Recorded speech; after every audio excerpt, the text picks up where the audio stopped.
நடந்ததாக எனக்கு தகவல் இல்லை. முதல் முறையாக சுந்தர் அவர்களுக்கு எடுத்து கொடுக்கப்படுகிறது. இந்த வகையில் நான் உண்மையிலேயே மகிழ்ச்சி அடைகிறேன். சுந்தர் அவர்கள் தமிழ் வளர்ச்சித்துறையில் 40 ஆண்டு காலம் பணியாற்றி பணி நிறைவு பெற்றிருக்கிறார். அவருக்கு முன்னால் 37 ஆண்டுகள் பணியாற்றி நான் தமிழ் வளர்ச்சித்துறைக்கு ஓய்வு பெற்றேன். நான் ஓய்வு பெற்று 16 ஆண்டுகள் ஆகி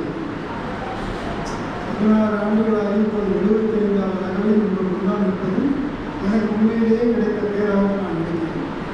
ஏன்னா தமிழ் வளர்ச்சித்துறை என்ன ஆகுமோ என்று நினைத்துக் கொண்டிருந்த